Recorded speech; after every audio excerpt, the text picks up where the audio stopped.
On the Fringe with Dan radio style. Hope everybody out there's having themselves a great day. Finally, some justice is on its way for Laken Riley, and it's a beautiful moment. Once again, demonstrating, though, how the Democrats do not care about American citizens, do not care about criminals killing American citizens. This is just another big, giant thorn in their side or even nail in their coffin.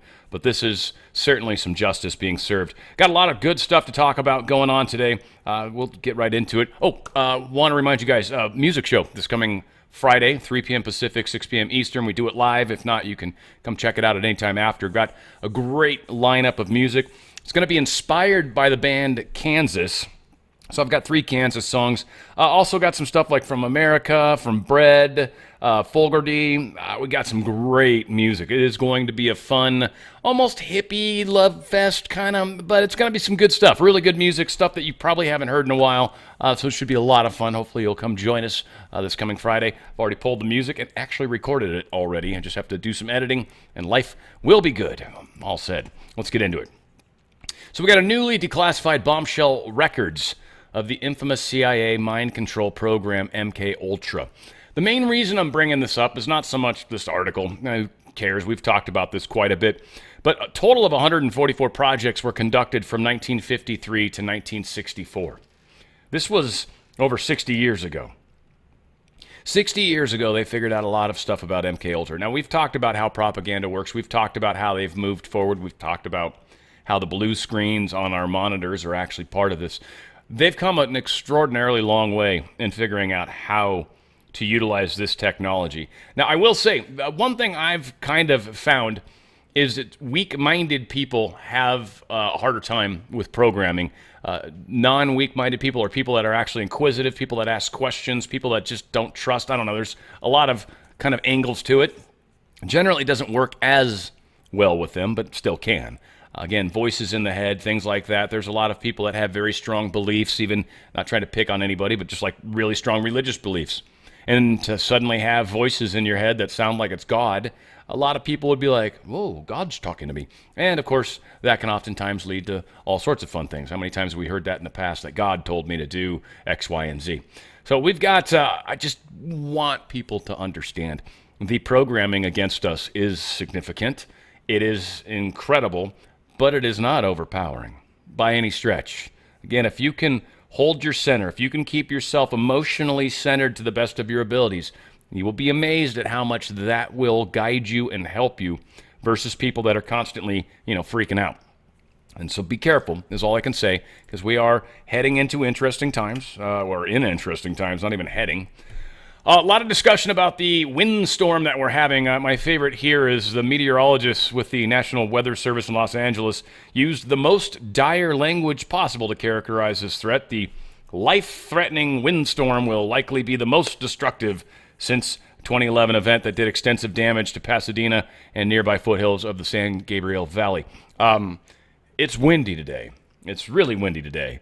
I have not seen as many broken limbs and anything like that since normal windstorms. We get what's called Santa Anas or Santa Anas. However, it says slightly different depending. We get them often. It's when weather from essentially the deserts comes rushing through, and it happens all the time. Now, huge fire risk, which we've got one brewing. But again, kind of strange how there's just everything that's happening right now. There's we've got to sensationalize it, right? So here to tell you as a Californian, especially here in Southern California, yeah, it's windy, and then, yeah, we get windstorms. It's nothing off the charts by any stretch. In fact, it's odd. It's been reasonably calm for about the past 40 minutes, but it started about 4 a.m. this morning, and it's been windy, very windy. We've had a few windstorms like this recently. So, again, sensationalism, crazy. Problems, though, is when we have fires. And this is unfortunate. We're very dry, especially for this time of year. We have had an extraordinarily small amount of rain. So, yeah, we've got a 20-acre fire over in the Pacific Palisades, kind of a ritzy area, I believe. And so this is not good. So, again, prayers to anybody that is in this. The fires like these with winds like this spread extraordinarily quickly. And then what begins to happen, which is very strange. If you've ever been close to a big brush fire, you know what I'm talking about. But brush fires begin to create their own weather. They start to suck air into them to burn, and then they're pushing up that hot air, and it creates winds. So all of these things mixed together, this is where it could be a deadly fire. or deadly wind season, but it is not the wind per se as much as idiots that like to take advantage of these moments in time. Kash Patel posted this, and I think it's a pretty impressive set of statistics. Try my best to not make it suck. So this is how he knows Senate races were rigged in swing states, and I think we're talking about this year. So Pennsylvania, Trump got plus 120,000 votes. PA Senate only got plus 15,000 votes. But the less votes for the Republican senator compared to the president was minus 105,000 votes. It just doesn't match. Michigan, same. Trump, plus 80,000 votes. Senate, minus 19,000 votes. And again, for the Republican person, it was minus 99,000. Trump got plus 80. There was missing 99,000 votes for the Republican Senate. Doesn't make sense. Wisconsin, Trump was up 29,000. Senate, again, minus 58,000 for the Republican senator. Doesn't make sense at all. It's a shift of minus 28,000, right? Arizona, Trump was up 187,000, but yet the Arizona Senate for the Republican senator, minus 267,000 votes. Absolutely impossible. So minus 80,000 swing is huge. Nevada, much the same, 46,000 votes for Trump, minus 70,000 votes for the Republican Senate. So if you believe 600,517 voters in 5 swing states decided to vote for Trump, but then vote for a very liberal senator, I have a bridge to sell you, because you will believe anything. Could it be any more obvious? When we get Kash Patel in the FBI, it is going to be powerful, and they are not going to like what happens. And obviously, they can't let these things happen. They're going to fight this tooth and nail. We'll see how it goes. 15 state treasurers are urging states to divest their pension funds from China. I kind of want to remind us all of this because we're going to get into a bit of an economic war here with China. There's going to be some serious tariffs going on. There's already sort of a fight back of stuff they're not going to buy from us, but at the same time, we almost really shouldn't. A lot of lack of trust is going on, and hopefully, if cards are played right, a lot of companies are going to be leaving China to come here. So many states are starting to get smart and divest from China. This is actually going to kind of enhance that movement. And again, it just reminds me of my good friends at Goldco. I am a proud Goldco partner. You are helping the channel, but you're also majorly helping yourself. This is what I really believe is important about this product. This product is helping a bunch of people and has already helped hundreds of people. There are a whole bunch of you that have financial security and financial freedom right now because you got out of the deep state system and you've gotten yourself into precious metals, which, by the way, are spiking because of the fact that inflation is so rampant. Now, Trump is going to try to help this, but you know he's being fought tooth and nail. And one other thing to consider, and this isn't stuff that Goldco believes, this is just crazy Dan talk, but one of the things that we've got to really consider is if we're ever going to get out of the central bank system, if we're ever going to get out of the Federal Reserve, something's kind of got to happen to make that possible, right? Either A, they've got to fight us tooth and nail, or B, some sort of weirdness has to occur that will allow us to basically say, you know what, we're done with you, Fed. So whatever that or however that all plays out, we're going to see something start to happen. Not to mention, Trump's talking about paying back the $33 trillion in debt, and I think a lot of us are like, why? Why do we have to? Certainly paying the debt to debt holders, makes sense, but to any debt that is owned by private corporations, by the Fed, by any of that kind of nonsense, hell no. I say we default on that in a heartbeat, but that could have repercussions too. Again, a lot of uncertainty. That's why precious metals are a very solid hedge right now. They've always protected your wealth through the tough times. Always. It's just statistically, it's always happened. Well, we're seeing spikes in those prices now. We're seeing the fact that you've lost 25% of your buying power over the past 4 years, which means, say your stocks have gone up 3, 4, 5% over 4 years, and call it 20%, make it easy over the time. Well, you've lost 25% of your buying power. So theoretically, you've kind of lost money or lost wealth. Precious metals and Bitcoin are the only two assets right now that are performing admirably, and you're actually pulling ahead as far as buying power, which means the $1,000 I spent 4 years ago is actually can buy more today than it could have then, meaning $1,000 of precious metals is worth more than what I could buy with it back then. That is a powerful little tool. So go to drslikesgold.com, drslikesgold.com. Let my good friends at Goldco help you through this process. There's many steps. Obviously, there's physical metals, precious metals that are yours. You purchase them. They go into a trust. They sit in that trust. That's why it's tax-free and penalty-free.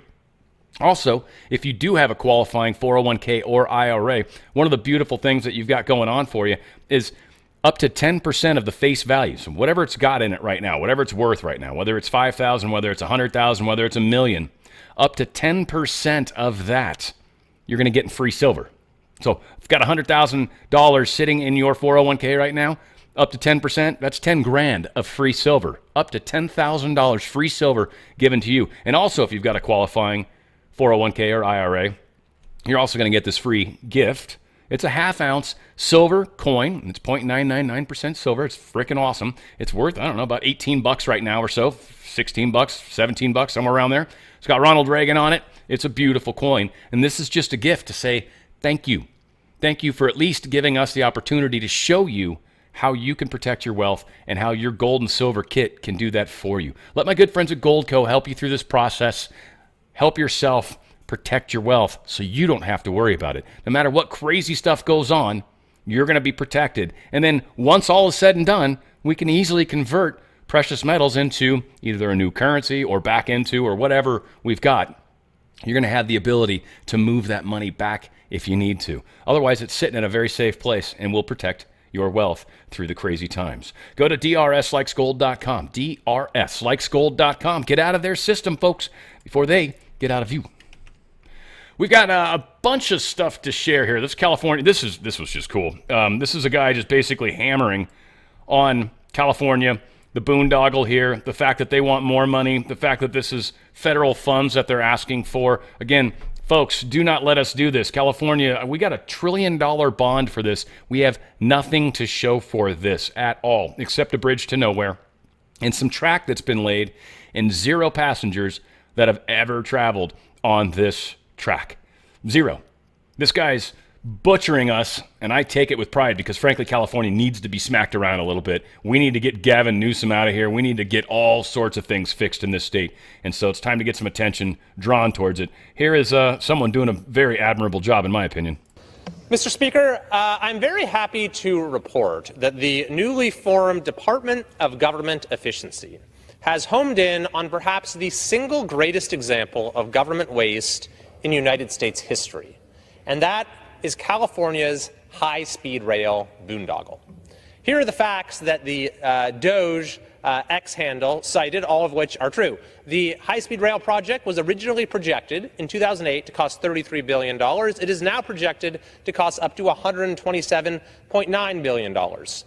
Its estimated completion date was 2020. Of course, we are past 2020 now. As of 2024, 0 passengers have been transported. Indeed, the majority of the system has not even been fully designed. And yet, it has received $6.8 billion in federal funds, and they're requesting an additional $8 billion in federal funds. In short, the cost has quadrupled, and nothing has been built. Or actually, I'm being a little bit unfair. There was an announcement earlier this year in May where the High-Speed Rail Authority, which really has to strain to come up with milestones to advertise to the public, there was a lot of hoopla surrounding the unveiling of an $11 billion bridge to nowhere that took 9 years to build, which is about the only thing that the High-Speed Rail Authority has to show for its efforts over the last 16 years.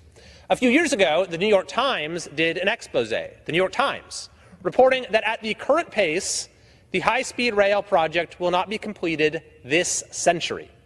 I actually asked Transportation Secretary Pete Buttigieg about this, whether he agreed with the New York Times assessment, and he said, oh yeah, it'll be completed this century, although I gave him several opportunities to give his own best estimation of when it will be completed, and he declined to do so.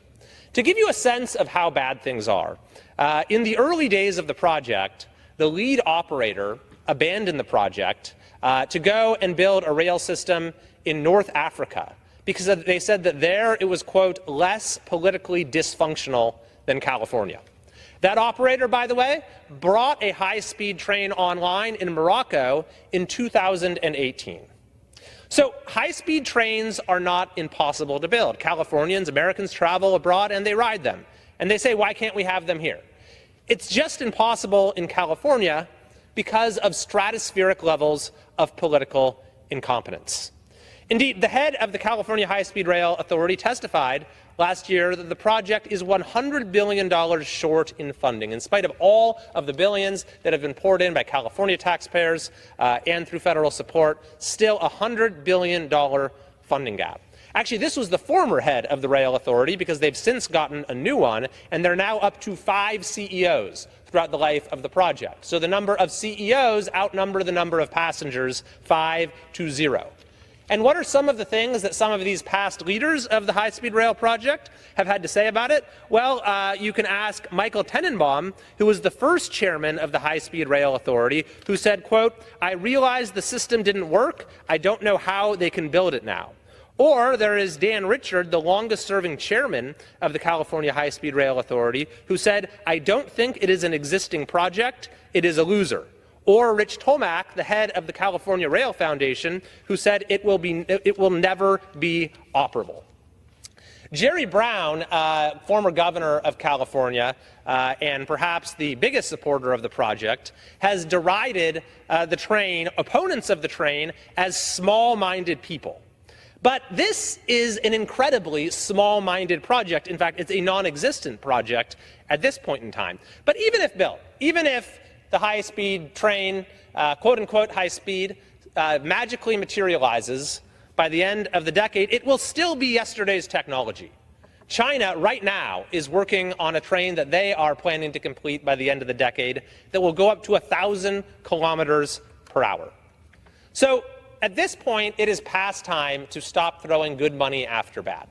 We should end all federal support for the high-speed rail project, because that federal support is keeping the project on life support and is then forcing California taxpayers to continue to pay billions and billions of dollars more. Meanwhile, our roads are among the very worst in the country, despite us paying the highest taxes in the country. That is the very definition, by the way, of inefficiency, when you pay the most and you get the least in return. So high-speed rail, in short, is a staggering waste of taxpayer dollars that fails to meet the transportation needs of either today or tomorrow. And I look forward to working with the new DOJ Commission and my colleagues here in the House to see that we bring this boondoggle to an end once and for all. And I look forward to supporting DOJ shutting down this crazy-ass stuff that we're doing here in this state. So thank God, and really do look forward to this. Here is a gentleman in Jack Posobiec called it Trump Force One and said it landed in Greenland, but Donald Trump is not on Trump Force One, so it's technically not Trump Force One. But Don Jr., I believe, went out there, and they got an interview with this short interview with this guy, talking about how he's looking forward to Greenland becoming part of the United States. So it's pretty funny. Check this out. If you could tell Trump anything, what would it be? Buy us. Buy Greenland? Buy Greenland. Why do you want Trump to buy Greenland? Because we don't want to be colonized by Danish government anymore. We get ripped every year about our minerals from Greenland. We are the richest nation in the world, and we don't get to use it. Denmark's using us too much. Do you like America? I love America, but people are too fat over there. I think he says too friendly over there. I had a hard time catching that last part, but yes, too fun or too friendly, whatever the case is. But yeah, we're a good time. So Trump Jr. does go out there and visits Greenland after his father says he wants to take it over. Of course, this is how Reuters is spinning it. But he did show up out there, and that's kind of cool stuff. Got a little bit of a video. Here's where Posobiec's like, Trump Force One has just landed in Greenland. Again, Trump wasn't on the plane, so I don't think it's technically Trump Force One. But I don't know what he would have called it otherwise. Trump's plane has got Trump's kids on it. I don't know. So Trump Force One sounds kind of cooler. Whatever the case is. Here is the pilots coming in hot. I'll have a little something to say after this, but this is kind of funny. This looks like the runway Santa Claus would land at.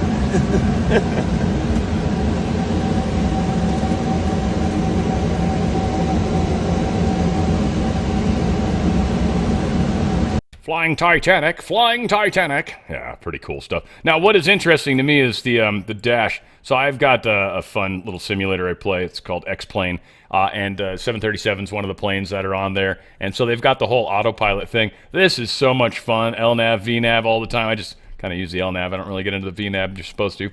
But again, speed, all this good stuff, the heading. This is so much like, kind of like the 747 makeup a little bit, but also a lot less because the 737 that at least that is in the game, I think it's the 400 model, has the same set of instruments on both sides of the aircraft. Anywho, just neither here nor there, but kind of cool. And again, it's got some more stuff to share here.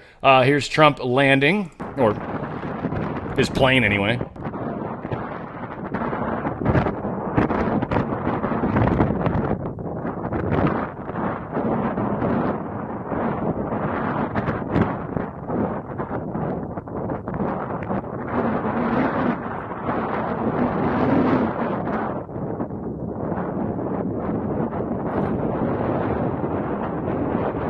What a pretty country, though, right? So Don Jr. and my reps landing in Greenland. The reception has been great. They and the free world need safety, security, strength, and peace. This is a deal that must happen. MAGA, make Greenland great again, which is awesome. So again, we got some good stuff going on, and we got one more thing here. Ooh, I think... Yeah, this was kind of funny. So this was not what I was going to share, but I kind of wanted to. This is many are saying this is Trump's vision of the new America. Now, again, the multipolar world, or the three poles they've talked about, this is basically what's supposed to happen. And then kind of chunks of South America, I think Brazil is supposed to assume a large portion of that control. So we'll see how that all plays out in the big picture. But we're already seeing this multipolar world idea playing out, which is pretty fantastic. But here is Don Jr. Greenland loves America and Trump, incredible people with an equally awesome reception. They just want to be able to utilize some of the incredible resources that they have and allow themselves, their country, and their kids to flourish, which, of course, they're being held back. That's one of the many difficult things that seem to happen to a lot of these countries. This is really, really cool. You got to watch this, pay attention to this, because her look and then his look and the way they play it and then with the music behind it, this is freaking awesome. Check this out.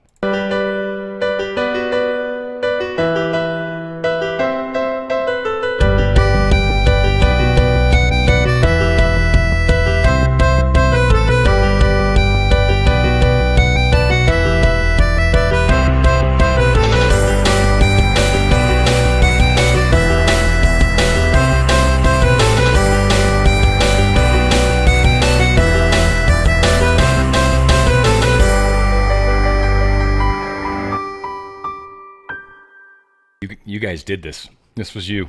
You guys did this. This is so awesome. So awesome. Huge victory. Huge victory. Pat yourself on the back. Just be careful not to hurt your elbow. That's not ever a good idea. All right, we've got some... I actually watched this whole interview, or whole speech. It was very good. Didn't watch it live. I actually watched it shortly thereafter. We've got a bunch of clips of it, and then I'm going to play, I think, the one talking about the J6 people. I don't know if it's fully covered in one of these other clips, but I've got a 2-minute segment that I recorded myself. But I think we've got some good stuff here. So let's check out President Trump. He's talking about the significant $20 billion investment. This was big, helpful, and awesome. Check this out. Business leaders in the Middle East, indeed the world. He's a founder and chairman of Damac Properties, Hussein Sejwani, very respected gentleman. And I'm thrilled to announce today that Damac will be investing at least $20 billion over a very short period of time into the United States, and they may go double or even somewhat more than double that amount of money. It's a great thing, and I believe he will say that he's doing it because of the fact that he was very inspired by the election. They wouldn't do it without that election. I can tell you a lot of people wouldn't. You saw last week where we have somebody who...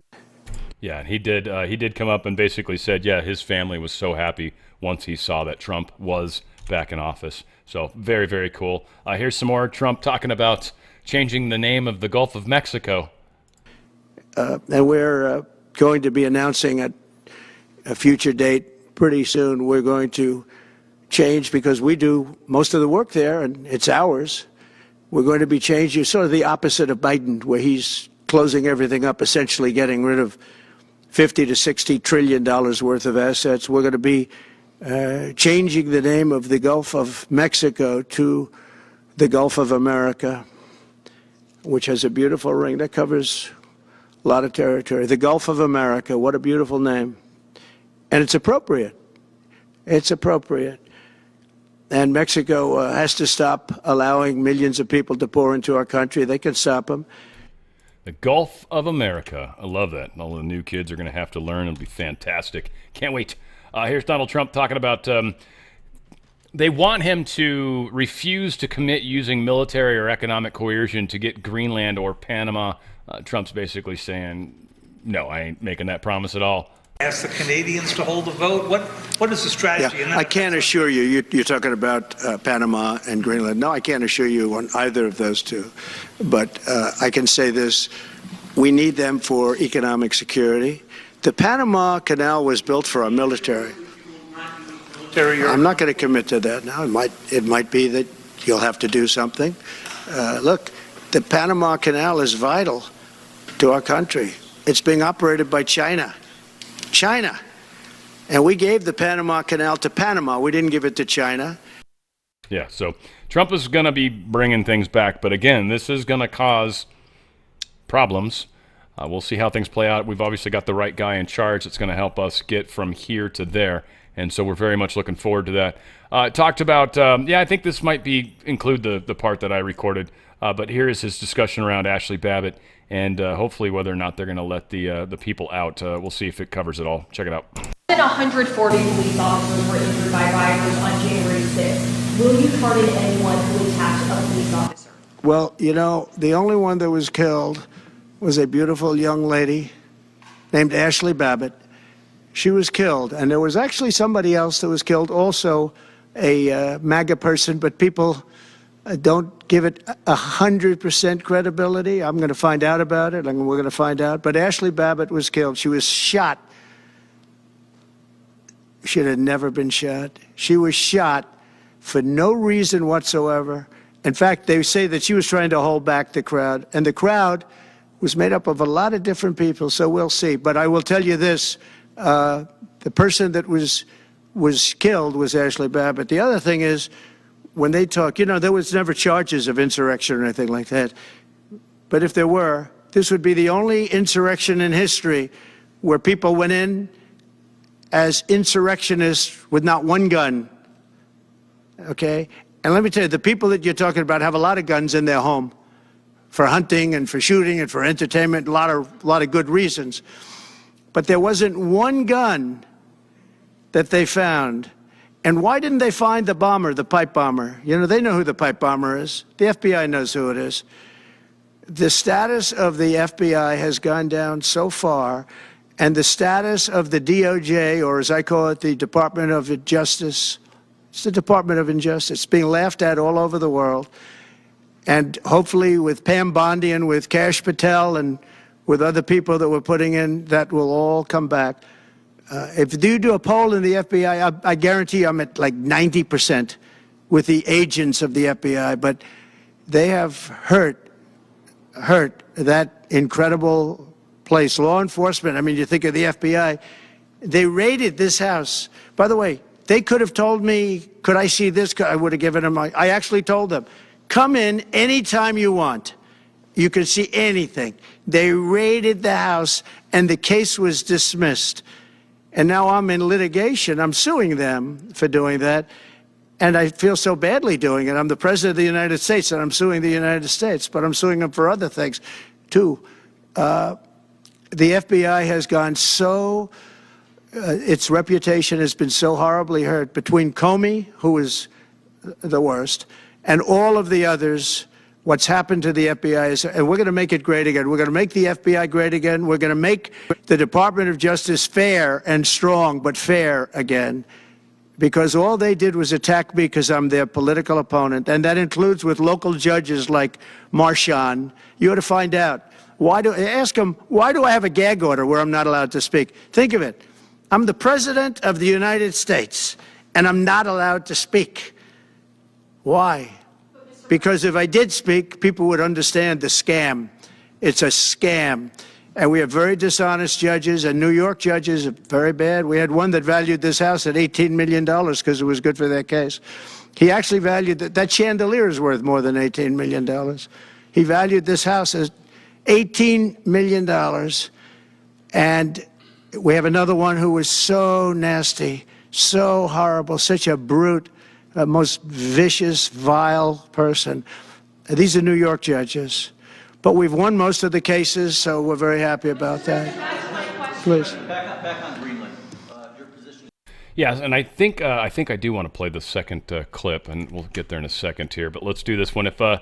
If their October 7th hostages are not back the time I get into office, all hell will break loose. He makes a major, major threat here to the Hamas and Hezbollah and whatever's left out there, basically saying, you got, well, at this point, 13 days to get your shit together, or else all hell's going to break loose. Do you think they're waiting for President Trump to take office? No, I think they heard him loud and clear. Better get done by the inaugural. But when you say all hell will Before be I paid, take office.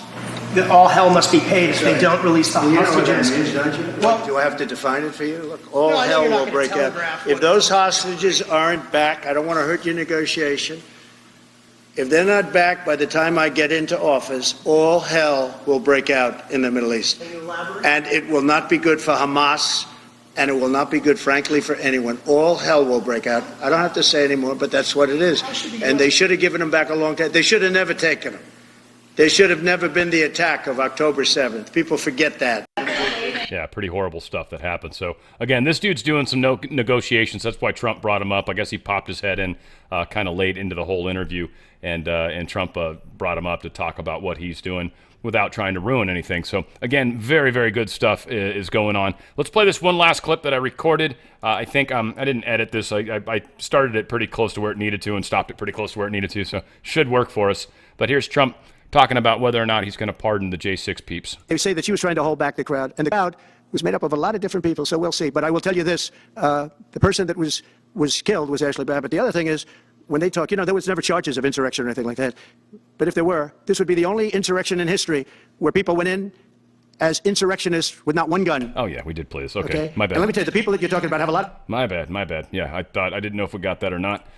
Man, I recorded at fast speed anyway, so that was probably a win-win. Meanwhile, first migrant caravan of the year apparently is leaving southern Mexico to try to make it up to the border before Trump actually makes it in office or before he can stop them from getting across the border. We'll see what happens. But Trump expected to meet with the Senate GOP to discuss the reconciliation package. That was one thing he actually talked about as well, was that he initially wanted one bill, but he's now up to speed or believes that two bills might actually make more sense. He's kind of on board with that as maybe a better idea. Get me some immediate money so we can shut down the border and do that, and then we can worry about the remainder of the balance, if you will, as a secondary bill to pass. So again, smart moves that are happening. People are coming together, and Trump is listening to the people that he should listen to and ignoring those that he shouldn't. So we'll see what all comes from the discussion. I don't think we're actually going to hear anything, at least as far as specifically what they talked about.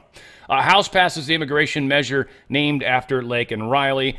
This was a big, big vote, 264 to 159, with 48 Democrats joining the Republicans, which is fantastic. But obviously, 159 Democrats decided that we don't care if American citizens are killed by illegals that are criminals. We don't care.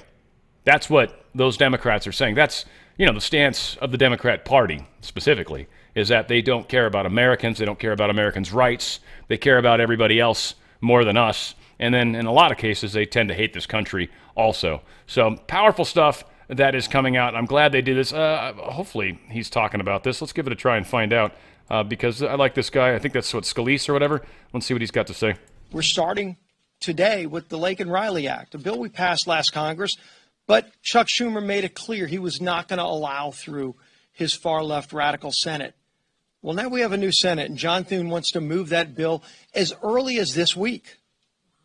So that is good news to people like Addison, real people like Addison who have real stories, where Washington had left them behind and didn't care about their problems. The good news for them is there's a new light in Washington. There's a new sign of hope in Washington where we're going to be addressing the problems that families are facing. And we're going to do it quickly. This is going to move at rapid speed because the problems America faces cannot wait. So this Congress is open for business and it's ready to move fast. You're going to see that aggressive agenda led by our first ballot speaker, Mike Johnson. Pretty awesome. Pretty awesome. We've made a lot of progress, and so proud of us for doing that. So the House did pass the Laken Riley Act with bipartisan support. What does it do, is a question. It mandates that illegal aliens who are arrested, charged, convicted of theft crimes must be detained, and it gives state AGs the ability to sue for relief if DHS actions harm state residents. This will put an end to the lawfare from the DHS. It's also going to put an end to any of this illegal activity that these people have been doing against this wonderful country. Johnson actually rips the nearly 160 House Democrats for voting against a bill that combats illegal immigration. Quote, Laken Riley was brutally murdered by an illegal alien that President Biden and the Democrats led into this country with their open border policy. It's hard to believe after countless horrific stories like Laken's, any House Democrat would vote against deporting illegal aliens who commit violent crimes against American citizens. But 159 just did, demonstrating some Democrats have ignored the loud and clear message from voters in this election who demand secure borders, the deportation of violent illegal aliens, and laws that put the safety and security of American people first. Huge, huge victory for us. Judge Merchan denies Trump's request to delay sentencing. Trump was trying to get that done. He, of course, denies it, so it sounds like it's still going to go forward on the 10th. A New York appeals court judge has rejected Donald Trump's request to postpone his Friday sentencing in the hush money case, so obviously the New York appeals court is not letting him do anything either. Now, again, I very strongly believe this is all meant to force the deep state's hand. I think they're doing this intentionally. One, I think they're actually doing it to try to get Trump out in the open. I actually do really believe that's a big part of this. Two, they want Trump to be sworn in as the first convicted felon and actually have some sort of sentencing going towards him. Now, I do understand that once a sentence is applied, that means Trump can finally fully appeal the ruling. So getting a sentence is actually a great thing. Trump is going to maximize it without a doubt, and his push to keep them from doing it's only going to force them to do it. Again, it's a beautiful trick that Trump does. He learned a long time ago that whatever he says, they're going to do the opposite. And so if he wants to push something forward so he can get the ball rolling to stop it, what does he have to do? He's got to come out and say the opposite of what he wants them to do. And that's possibly, likely, what he's done in this case too. So we'll see how it all plays out. Obviously, we're going to find out more later in the week. Lead prosecutor in Trump's documents case leaves the U.S. Justice Department. Officials are telling us the lead prosecutor of this particular case was Jay Bratt, senior national security official at the department who was detailed to special counsel Jack Smith's office. He retired from the department last Friday. Trump, who is set to return his presidency on January 20th, and his allies have vowed to investigate political opponents and others who have leveled allegations of misconduct against him. I think a lot of people are bailing out because it's going to make it harder for oversight to happen, but I think a lot of these people have potentially done criminal behavior, which is fine because that means then the FBI can look into it. So in comes Kash Patel, of course, right? Trump's lawyers asked AG Garland not to release the special counsel report. Of course, they were going to release it, except, oops, Judge Eileen Cannon blocks the DOJ from releasing Jack Smith's special counsel report. See, Jack Smith bailed on the report, but he was going to go ahead and file this many page report, hundreds of page report, and they were going to put it out and was going to have all sorts of salacious stuff in there, nothing that was actually proven, nothing that was proven in court, but they were going to make all sorts of claims and accusations. Well, this has been blocked because, frankly, it's not going to do any benefit. Secondly, none of this stuff actually went through trial, so anything that they put in that report really shouldn't be there or doesn't belong there. Judge Eileen Cannon, I believe, did the right thing. I'm sure it'll get appealed, but they're going to lose power very quickly, and that appeal will likely get dropped once the new sheriff is in town. So we'll see again how that also plays out. It should be fun. Bill Gates quietly makes a $373 million bet on recovery of struggling sector that he thinks will boom in 2025. This actually struck me as somebody investing in the fact that energy prices are coming down. And the electric truck or electric semi, especially the stupid thing that California's trying to push right now, this idea that you have to have electric semis or transport trucks, for lack of a semi, just always struck me as a gas diesel powered, like one of those big ass, what are the Peterbilt and stuff like that. So what did Gates do? Gates spent $373 million buying 100 million shares of stock of two different companies. But yeah, what did he get? He got the FedEx and PACCAR. Now FedEx has been having a bit of a struggle. Again, a lot of competition, and so it is very expensive. A lot of infrastructure. UPS obviously competing there in a big way. So FedEx is a neat investment, and kind of implies that shipping costs are probably going to come down a little, which is going to be very heavily related to the price of fuel, price of energy, essentially. What's also interesting is this company, PACCAR. PACCAR is the maker of renowned truck brands, including Peterbilt and Kenworth, not electrics, which to me implies that this company is probably going to have a big boom because we need more trucks. We're going to be doing a lot more shipping in this country. Energy prices are majorly coming down, and this is going to help all these things in a big way. So this to me struck me as kind of Bill Gates actually being smart as far as where he's putting the Bill and Melinda Gates Foundation's $45 billion portfolio. And man, that's a crap ton of money. And you can tell why they gave it to Gates, because he's used that pile of money to control things. Again, this is where the DEI stuff comes into play. We are seeing the same stuff from BlackRock and Vanguard. That's what these companies were doing and kind of still are. But this is also being pushed back. We saw that other story about how there's 15, 18 states that are divesting from China. So again, a lot of changes are being made in the proper ways, thank God. So that's kind of, it's good stuff, right? Another big kind of stock purchase, if you will. Getty's Images and Shutterstock have agreed to merge. This is a big deal. $3.7 billion merge for visual content company. You can be content with the content. We have something to just kind of keep in mind. Any of you content creators out there, any of you people that borrow images, be careful. I know a lot of the stuff with the Shutterstock and Getty, they usually have the little watermarks and stuff in them, so it's really hard to use them. But understand that with these technologies coming together like that, it does make it easier for them to find some of the images that many of us like to use. Just remember that you change up the image a little bit. If you do some things to it, if you add some extra stuff to it, a lot of times it makes it very hard or changes it enough to where you kind of can get around some of the copyright issues, and a lot of stuff is just free to use anyway. So always just be mindful of the fact. I actually had a lady one time reach out to me regarding, I was like, the storm is upon us, way back when that was a cool thing, and I found a bitchin' picture of a cool storm, and I used that as my thumbnail, and she hit me up, I don't know, like 3-4 days after it had already been out, and said, hey, you can't use my image, and I'm like, all right. So I found another storm image, I changed out the thumbnail, and then told her, all right, it's changed, it's cool. And that was all she could ask me to do, and that was all I needed to do, but it already gotten the views, already accomplished what I needed to. So it was kind of a funny little thing. I mean, I wasn't trying to steal it from anybody, but it was a beautiful photo, and I was using it for that reason. So all said, things happen. Lessons learned, we get there. This is interesting. So I didn't bring up the stories. There's been a couple stories that are out about the fear factor. They want people scared. They want people to think that this sickness is huge. In fact, the first person has apparently died from bird flu. I think it was Louisiana. Okay, one person's died. Big whoop-de-whoop. But interestingly, vaccine stocks all have jumped now that the bird flu death has happened.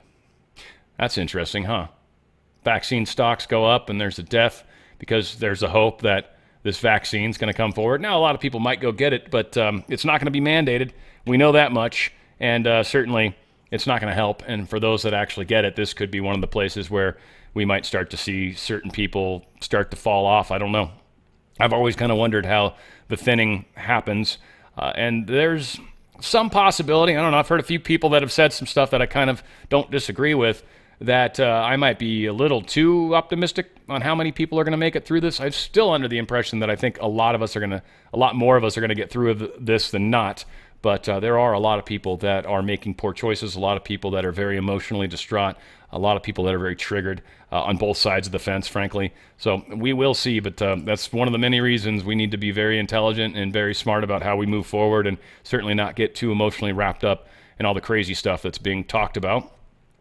Nigel Farage has vowed to look into this child rape grooming thing. We'll go ahead and let him play his portion of this. Check this out.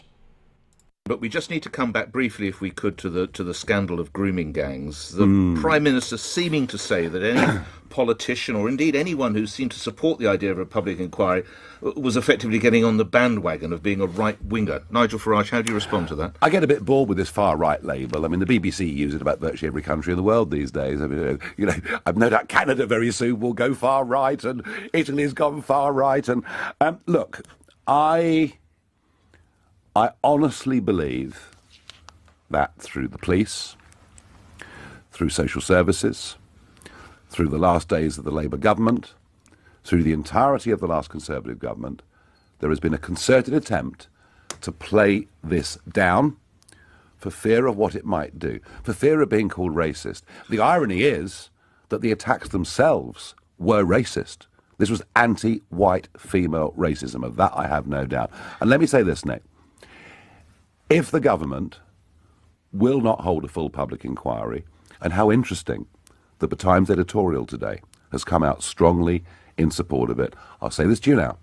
If they won't do it, we at Reform will do it. I will have no difficulty in raising the money to do this whatsoever. We'll appoint independent ex-judges and experts, and we will have this out in public.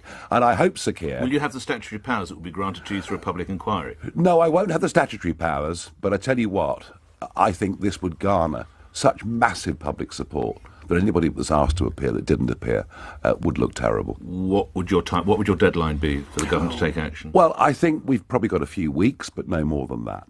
And I think there is now overwhelming demand for us to know the full, unvarnished truth, however horrid it may be. So today is the January the 7th. You'll give them to the end of January?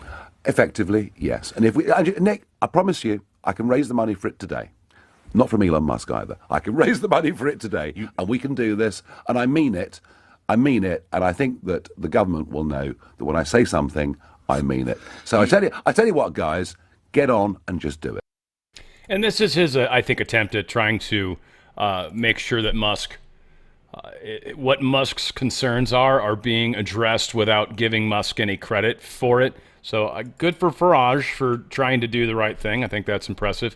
U.S. sanctions top aid to Hungary's Orban ahead of Trump's White House takeover. So they're sanctioning major pro-Trump guys top aid because of something that they're pissed off about. The influential cabinet chief of Hungarian Prime Minister Viktor Orban over alleged corruption.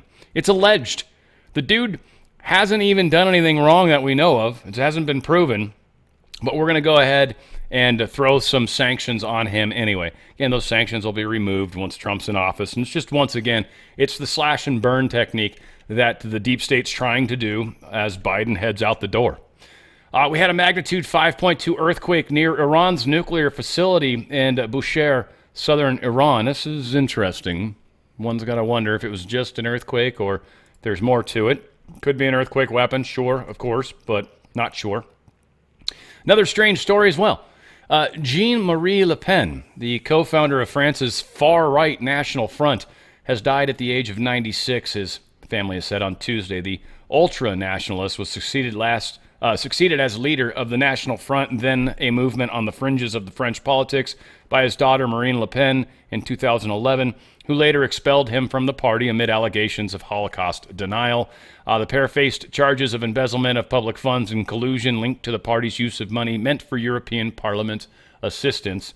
So it seems the Le Pens might be bad people.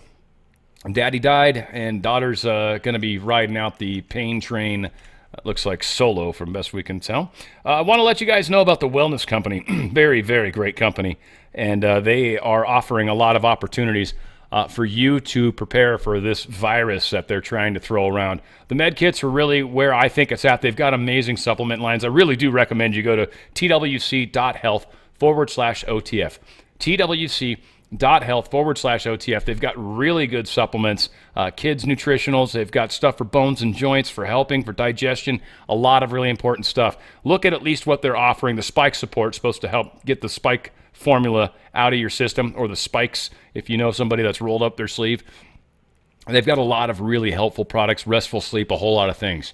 If any of those things strike, you should look at them. But also the med kits. The med kits are extraordinarily awesome. And the most important one, in my opinion, is the contagion kit. They do have other kits that have, I believe the medical kit, I believe, has some ivermectin in it as well. But the contagion kit is your one-stop shop for the virus type stuff. This covers it, especially with stuff like pneumonia and stuff is happening to a few people. A number of people have gotten pneumonia and been hospitalized, famous people for that matter too, which is always interesting. But this has 25 tablets of ivermectin, 20 tablets of hydroxychloroquine. Just those two right there, extraordinarily powerful antivirals. They've also got the generic Z-Pack, which is an antibiotic, which will help big time if you get any sort of infection in your upper respiratory or anything along those lines. That's where maybe some color's coming out when you cough or when you blow your nose and you're seeing color. Yeah, that means you got an infection. If it's clear, you're good. If it's got color, yellow, green, whatever, I'm not trying to be gross, but you got an infection. The generic Z-Pack, that's going to help you big time through that. They've also got Tamiflu, which is another antiviral that they've got as well. And then if you've got actual difficulties breathing, they've got budesonide, which is a generic version of like an asthma medication or just something that really does open up the airways. And you've got the nebulizer as well. So you've got 5 vials of that included in this kit. This kit is a lifesaver. Now, it's meant for one person. I don't know. I think you could probably get away with 2 on it. I'm not a doctor, so please don't take my word for it. That's what these guys are supposed to be doing. But I will say, if one person or 2 possibly use it, and you use it within, I believe it's 2 years, you can actually get a refill at a reduced rate, which is pretty freaking awesome. So got to be helping the channel certainly by getting this. You're going to get yourself a nice little discount by using the OTF code that we've got here. So go to twc.health/OTF and take advantage of the incredible products they've got, plus the other medical kits. They've got first aid kits. They've got travel emergency kits. These are things that you really should have as well. They tend to last a little longer unless you actually have an emergency, but you want to be able to bandage, you want to be able to wrap up, you want to be able to, put your antiseptics on there and all sorts of great stuff. They've got incredible kits. Check them out. Go to twc.health/OTF. Make these steps because, frankly, nobody's going to take care of you at all. You guys are going to have to take care of you. That's the important part. So discount is applied at checkout, and you get 20% off new membership, and free shipping and stuff happens. So they got some really, really cool stuff. Check it out, twc.health/OTF. Take care of yourself, folks, because they don't like you at all. All right, chilling email sent by Georgia judge shortly before he killed himself in his courtroom. This is very strange.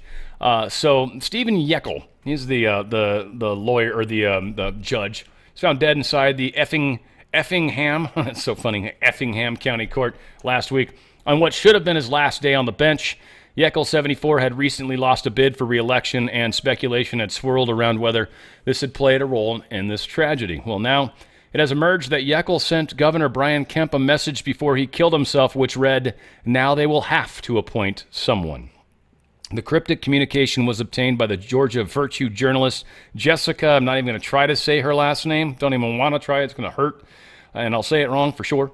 But we're going to call her Jessica. But she said it referenced Yeckel's attempt to overthrow the election results. Sounds like this judge was trying to do something about the election. They were fighting him on it, and maybe not letting him. The judge's legal assistant, Charlene Kessler, then accused Jessica of hacking the court's emails to obtain the message. However, Jessica insists she obtained the message through legal and investigative means. Not sure what that means, but a police report has been filed following Kessler's claims, showing that Yeckel's email to Kemp was sent at around 2:18 a.m., indicating he was likely still alive at the time of the December 31st. And again, they say likely only in that you can schedule emails to be sent, but the fact that an email was sent at that timestamp does kind of imply he was likely alive. So I'm there with him. But Effingham County Sheriff's Office said it is investigating Kessler's claims, but no charges have been filed against Jessica as of yet. And Yeckel had previously sent Governor Kemp a resignation letter in which he lamented the low turnout during his unsuccessful re-election bid. The judge lost his position following the election in June to Judge Melissa Calhoun, who was slated to take over. So in the event Yeckel resigned, a new judge would be appointed for a 2-year term as opposed to the 4 years given to an elected official. I don't know. This sounds like he's trying to get around stuff, but whatever the case was, we'll see if anything more does come from that. Also strange, though, developing a large fire raging near Toro Hospital in New Orleans. Again, what's going on in Georgia, New Orleans, and a lot of weird stuff is happening. Let's see if this is worth playing.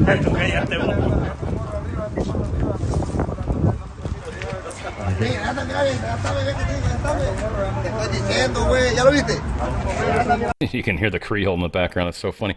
But again, horrible. Looks like it's a parking structure, best I can tell, which maybe a car caught fire or whatever. But again, with all the weird shenanigans going on and all the potential terrorist crap going on and the fact that they keep trying to talk people into doing terrorist stuff, crazy. We got Tom Fitton talking about Fani Willis and, well, her finally admitting that she does, in fact, have records that she said she didn't have. Would that mean she's lying? Sure sounds like it. Well, Fani Willis just confessed to having records of her communications with the January 6th Pelosi operation, the Get Trump operation. She only confessed to this yesterday thanks to a Judicial Watch lawsuit. Of course, when we first sued and began asking for these records, they told us they had no records. Well, it turns out that wasn't true. In fact, the only reason we got the confession yesterday was because a court last week found her in default. She didn't bother to answer the lawsuit under law as she was supposed to. But rather than turn the records over, as the court, I think, strongly suggested, she's using a loophole of exemptions and privileges to hide the records from the American people. Now, we're going to push back hard in court. Our heavy lifting will continue. But in the meantime, this really does confirm, A, she was in collusion with the Pelosi operation to get Trump. B, she has no respect for the rule of law. C, she has no respect for your right to know. Boom. I love Tom Fitton. And he's buff. I love that. Just anybody that's actually, it's hard to maintain that level of buffness. So good on you, brother. Good on you. Rudy Giuliani is in contempt of court in a $148 million defamation case. He's just dragging this out as long as he can. And I think he's willing to do jail time for this, too, because he knows he's not giving up his crap. And they're asking him to give up his primary residence. Now they're saying it's not really his primary residence. He hasn't done the proper proof that it's his primary residence. Now he's saying that the jersey of, DiMaggio, he doesn't know where it went, doesn't know who has it. It's going to be a lot of those types of things where that must have sank on my sailboat. So good on you, Giuliani. I hope you fight this all the way. I hope, I mean, you're 80 years old, poor guy, and he's definitely getting hosed. Obviously, once we get the proper people in office, things are going to change. All he's trying to do is just drag this as long as it possibly can. Again, even if he's got to see jail time, I bet Giuliani's totally worth it. But they are fighting hard. The judge basically is pissed off at him. He did part of the trial in the court. I believe that was Friday, and then Monday he was allowed to do it remotely while he was at his home in Florida. So again, a lot is going on, and we're going to continue to follow this case as it progresses. But you go, Giuliani. You go, boy. Snap. Trump co-defendant asked Judge Cannon to block the release of the special counsel report. Whoops, this really didn't belong here. But yeah, we already talked about that. So it has been blocked by Judge Cannon, so it's very, very good stuff. We love that. Another individual killed. Apparently a shooting happened at the Honduran consulate in Doraville. This is here in America, so that was the first thing. I'm like, what country is this in? Oh, Georgia, over by Atlanta. The Honduras consulate shooting happened. I don't know. Police got the shooter. I don't know what exactly is going on. Don't know what this had to do with. Yeah, we'll find out what happens if anything does come out. But of course, yeah, thoughts and condolences to the community. Local officials have assured the police that there is no ongoing threat to the community. Additional information will be provided as the investigation unfolds. So we'll see what that brings. Some weird shit going on with Meta. Zuck is making some interesting moves. And I would say they're open. I love it. Absolutely love it. I still dislike Facebook. Still haven't logged into Facebook in eons, but don't have nearly as much disdain for Facebook as I say do for YouTube or possibly, certainly TikTok. I think TikTok is horrific. All said, Instagram too. Instagram just hates my ass. I tried to create an Instagram account and they wanted way too much information. I'm like, nah, man, you guys ain't getting all that. I don't trust you guys at all. So no dice. But all said, Zuck's doing some interesting stuff. We're going to play the 16-second clip here, and then I've got another minute and a half of him. But he's talking a lot about free speech and the movement forward of free speech on this platform. We're going to get back to our roots and focus on reducing mistakes, simplifying our policies, and restoring free expression on our platforms. More specifically, we're going to get rid of fact checkers and replace them with community notes similar to X, starting in the US. We're going to get back to our roots. That's pretty awesome. So no more fact checkers. Anybody that had that job's fired. Any company that was doing that job for them, fired. Good job. This is a huge victory. Again, don't know what the hell's going on. There's part of me that doesn't trust him. But here's more. Getting back to work with Trump to help push back on these governments across the country, or across the world, I should say, that are trying to keep free speech from being allowed. And he's actually looking for help from Trump. And this is pretty awesome as well. And Europe, fuck you. Finally, we're going to work with President Trump to push back on governments around the world that are going after American companies and pushing to censor more. The US has the strongest constitutional protections for free expression in the world. Europe has an ever-increasing number of laws institutionalizing censorship and making it difficult to build anything innovative there. Latin American countries have secret courts that can order companies to quietly take things down. China has censored our apps from even working in the country. The only way that we can push back on this global trend is with the support of the US government. And that's why it's been so difficult over the past 4 years when even the US government has pushed for censorship. By going after us and other American companies, it has emboldened other governments to go even further. But now we have the opportunity to restore free expression, and I am excited to take it. It'll take time to get this right, and these are complex systems. They're never going to be perfect.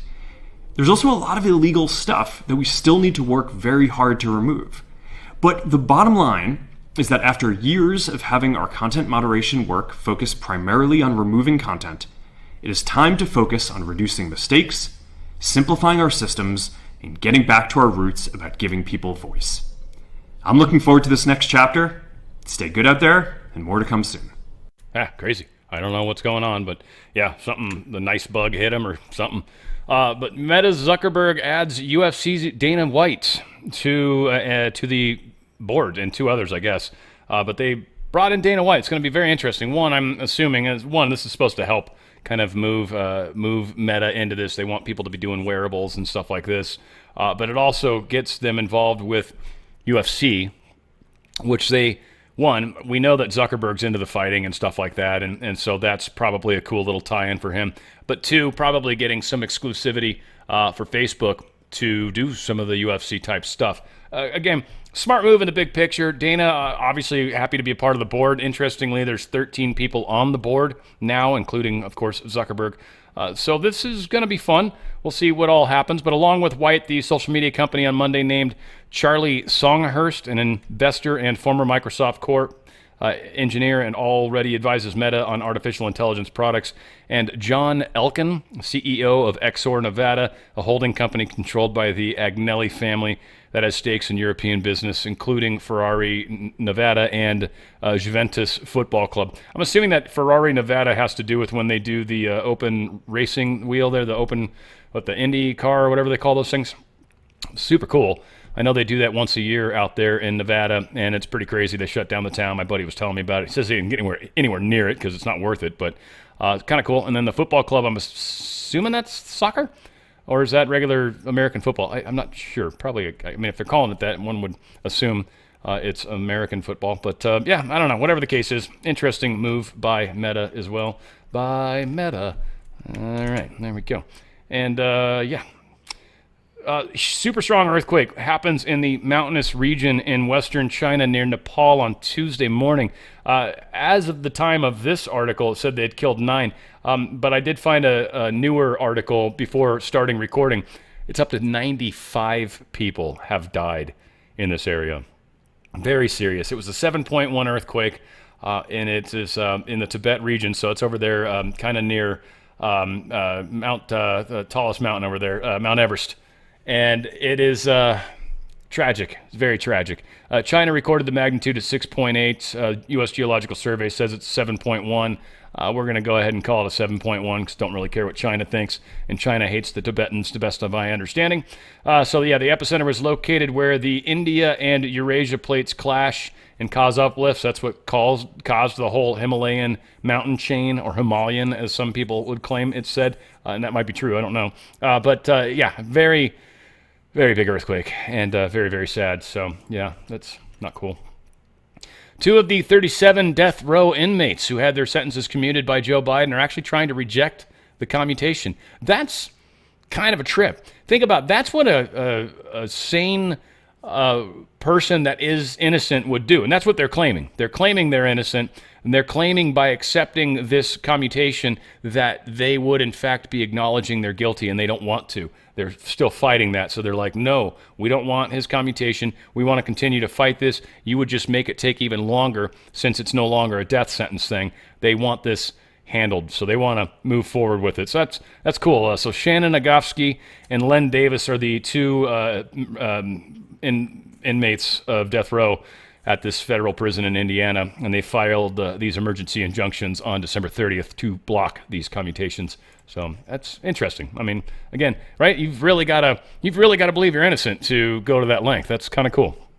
Ex-gang leader charged in Tupac Shakur's killing has filed a motion to dismiss the case over egregious violations. This is kind of a weird case. I don't know a lot about it. This guy's been in prison for, it sounds like, for a very long time, and his charges have never really been, I mean, like, he still hasn't really been to court over them. Like, there's just been motion after motion and all sorts of issues, and it's caused a 27-year delay in prosecution. Dude's still in prison and still hasn't received a guilty sentence yet. 27 years. Talk about screwing someone over hardcore. That is craziness. So we'll see what happens. Prosecution, they failed to justify decades-long delay that has irreversibly prejudiced my client. Moreover, the failure to honor immunity agreements undermines the criminal justice system's integrity and seriously questions this prosecution. A bunch of stuff has happened on this. Sounds like they were going to work a deal to find out what he could give, and instead of doing that, they've just put him in jail forever.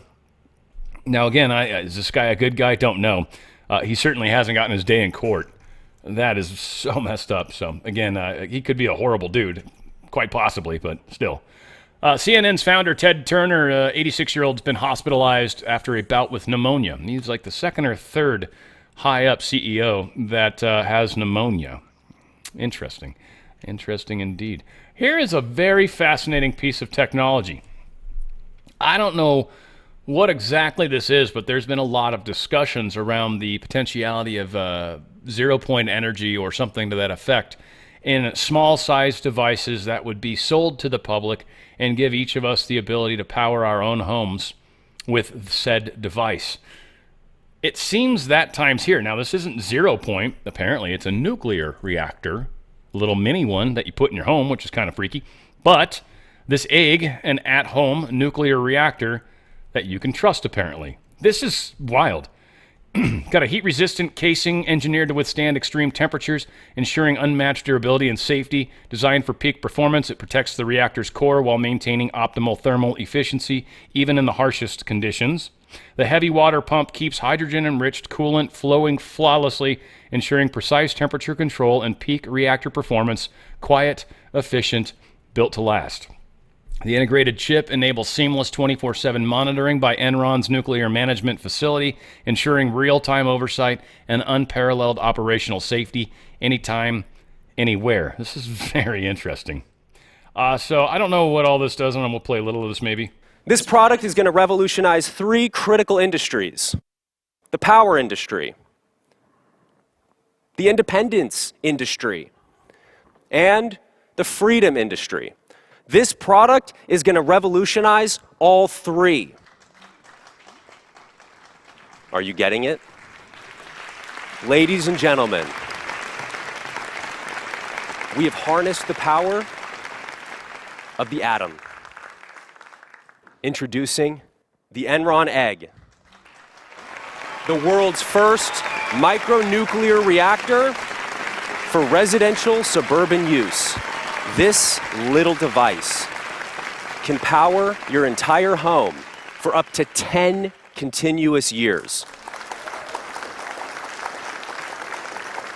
It goes without saying, but when you put a nuclear reactor in your home, it's gotta be safe for the whole family. I've been living with an egg for a few months now, and let me just tell you that my little ones, they freaking love it, especially when what we save on the energy bill, we can spend on Christmas presents. Do your kids hate camping as much as mine? Well, let's just say they're gonna like it now. Because for the first time in history, you can bring the comfort of your living room out into the world. Playing the newest game from your favorite console under the stars is just a whole other experience. But here at Enron, we care about the intersection of technology and nature, which is why I'm proud to announce that Enron has teamed up with FEMA to provide nuclear eggs to rapid response teams all around the globe. All of this made possible by the Enron mining division, which has been sourcing the proprietary enronium ore, which I think you'll agree has unlocked a new atomic age. Because that's what it's all about, folks. Making the world a better place, one egg at a time. Thank you. So cheesy. Again, I couldn't find where they talk about how much power, but it's the uranium zirconium hydride reactor. Combines advanced neutron moderation with boron control drums to precisely manage the nuclear reaction, delivering exceptional safety, unmatched fuel efficiency, and compact, sustainable power, all in one breakthrough design. Very interesting. I didn't look into pre-ordering. It's supposedly the Enron egg is significantly more affordable than traditional energy systems, which cost between $19,000 to $50,000, while being subject to power fluctuations. The egg offers a reliable, constant energy source at a fraction of the long-term cost. Very curious, again, what sort of energy that actually is. Also, might work well with things like Tesla batteries for houses, which you could then, charge those up and potentially charge it with a surplus energy when you're not using equipment. And maybe if you get to points where there's too much energy coming out for the egg to provide, then the batteries can help through that process. Don't know. It doesn't really mention how much power comes out of this thing, and maybe they're keeping it a little bit on the down low, probably because they want to get some pre-orders so they can get some money flowing and see if they can get the production happening. Whatever the case was, I thought that was pretty groundbreaking and crazy. So technologies are definitely changing in the world, that much we know. Want to remind you guys of a great way to support the channel. Get out there with some really cool merch. We've got some Dan Radio style merch, of course, that you can get. We've got some new cups also for the Donald Trump 45th, 47th president. Kind of looks like the Jack Daniels bottle, super duper cool. Got the great Dan Radio style hat. We've also got the 5G warfare shirts. We've also got the Never Forget 9/11, and we've got the Ephesians 6:11 Fight, Fight, Fight. Got some great shirts. If you click on these pictures, you can see what the back of the shirts look like. A lot of information on the back of these shirts, so very, very good stuff as well. So come check it out. Come to truththread.shop. That's truththread.shop. And try to get some pictures of yourself with the merchandise. Send them to the email you're going to get when you put in the order. That same email is going to actually get it to somebody that's then going to share it with me. It doesn't directly come to me, so just know that if you try communicating on that email, it's not going to come straight to me. I will never see it.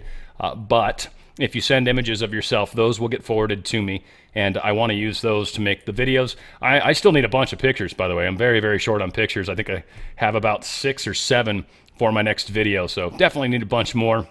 Made 2 videos so far. Maybe we'll have to replay one of those on the next video or so, but again, a lot of great products. Come help check it out and make a difference. Help explain and help share information with the world around you. While you're standing in line someplace, they can read the back of your shirt or even the front of your shirt while you're maybe they're looking back at you. But it's a lot of fun, get a lot of attention, and of course helping a great family that's helping out the channel as well, and helping get the word out. And these are all very important things. Go to truththread.shop. That's truththread.shop. Continue to make a difference with the rest of us, and of course you're going to do that by being a part of this giant movement, the Great Awakening, and by helping ripple the truth to as many people as possible. Shoulder to shoulder, we'll keep moving forward together. I love you guys. Where we go one, we go all. It's on the Fringe with Dan Radio Style.